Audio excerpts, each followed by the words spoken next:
Yo, hey. I'm gonna talk about the need for a new battery in my car. This is a Prius 2012 Model 3. I got the warning sign, which means that the battery is done for. At 100,000 miles, I took it here to Hybrid Pit and they did the EGR or ERG cleaning of the engine. I took it as an investment in this car that I wanted to run a long time, and that's why also getting this battery should be an investment to get it to run a long time. This is the Dr. Prius app, and as you can see, it says I got the P0A80 code. I had it on my dash, so you couldn't see anything going on the dash. It was like giant code said warning, battery bad. So I want to make this video because I feel like I'm kind of taking a risk going with a third party, this new type of battery. I feel like it's kind of taking a risk, and I did a lot of research online about it, and I've heard about it over the years. And of course, this app, the Dr. Prius app, the guy who built the app built the battery, which makes me, that's probably the thing that makes me most secure and safe about doing this, is that the guy knows cars pretty darn well in order to do that.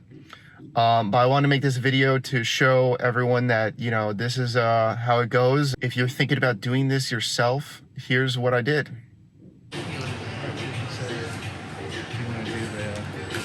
Wait, so these are nickel hydride cells. These are your stock battery, your Toyota battery, yeah. What is this part? This is the hybrid battery fan right here. So this also gets cleaned at the same time we do the reinstall. Oh, so you take this part off? Yeah, all these individual cells get taken off these bus bars in here. As you can see, there's a lot of corrosion on your bus bars and your the nuts in here.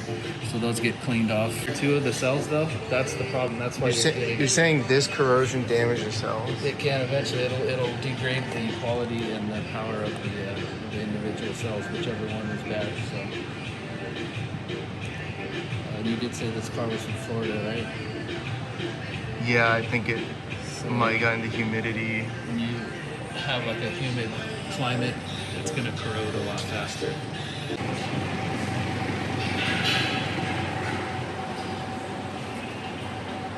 So the battery sits here. Yeah, directly across there. This is the original battery right here, right? So there's two cells, and then here's the new one. Nexcell is the brand? Yes, Nexcell. So one of these is equivalent to two of those cells. So you're replacing 28 for 14. It's half the size. Yeah, half the weight, half the size. Yeah, there's a big, probably, yeah, it definitely feels like half the weight. So this is nickel hydride, and this is lithium ion. Lithium iron phosphate. Yes.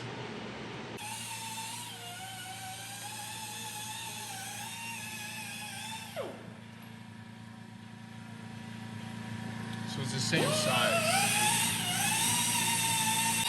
Okay, so it had two bus bars, and now there's just this one. Now all the bus bars are on this side of the battery, and then all you do is just put a special pack here. So this lines up with this cable right here, basically.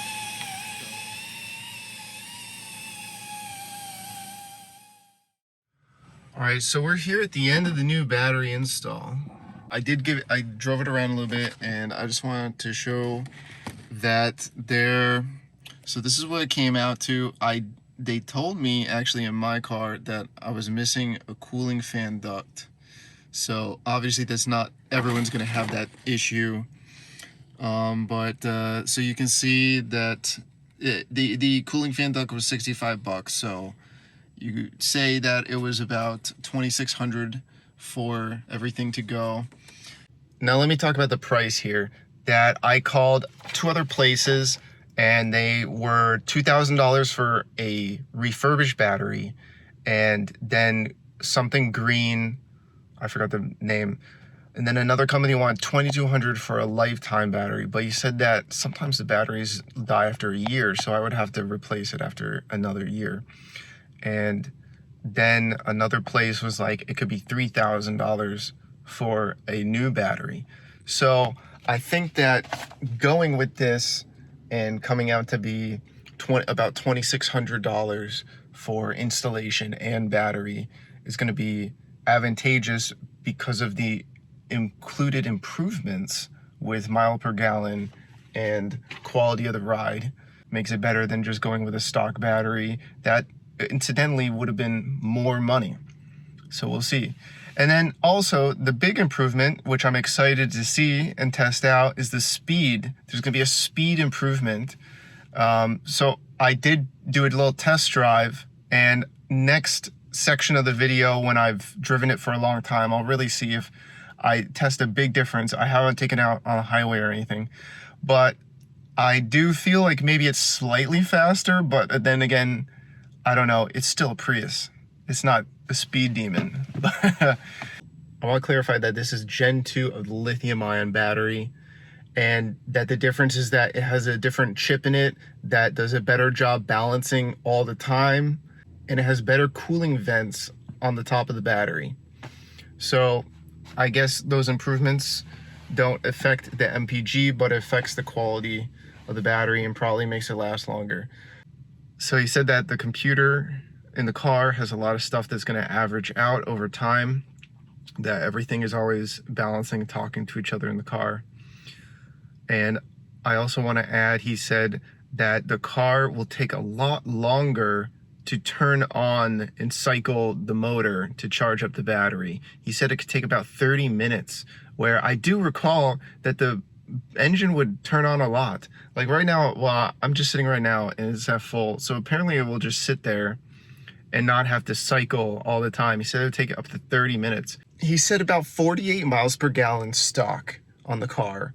And then I was getting about 38 miles per gallon approximately before I changed the battery. I don't know if it was directly because of the corrosion or anything else, but 38 is not that great. I'm gonna also check the tire pressure and make it good tire pressure. And he said he said this terminology, hypermile, and he said if I hypermile, I could get really good gas mileage, but he said I should be getting about mid 50s. So we'll see, going from 38 to mid 50s, we'll see exactly what I get. I'm gonna do the trip computer. Oh, it turned on and off very quickly.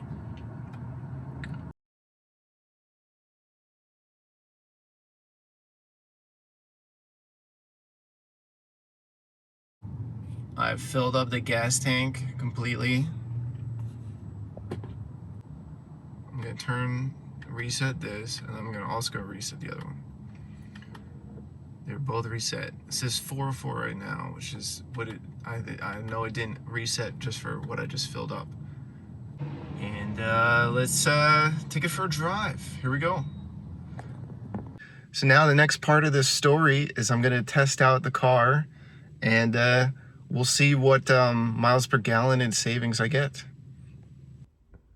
So in conclusion, 6 months later, this battery works totally fine, but are you going to get a 10% increase in MPG?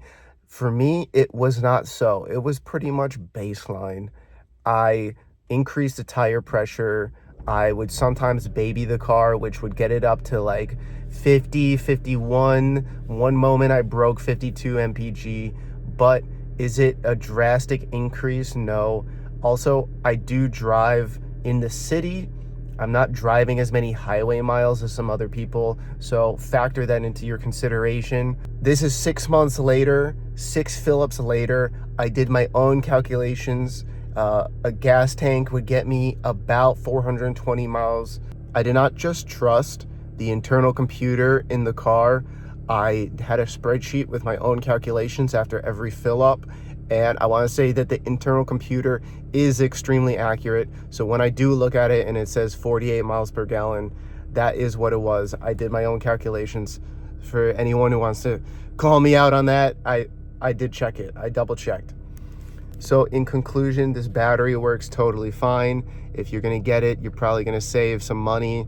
But if you live in an ultra cold place, like below freezing temperatures for a few months of the year, you're probably going to want to get the regular battery because it doesn't perform extremely well.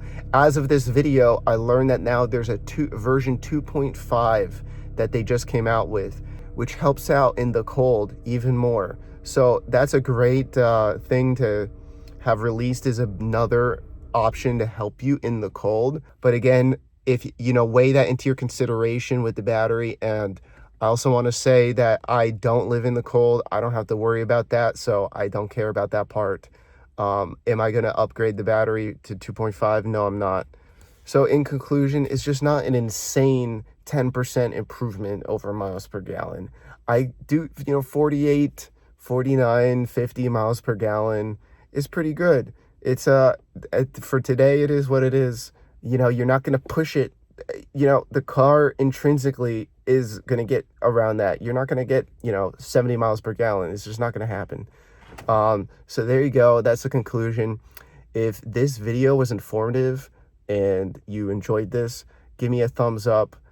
Hit that subscribe button. I appreciate it. And thanks for watching. See ya.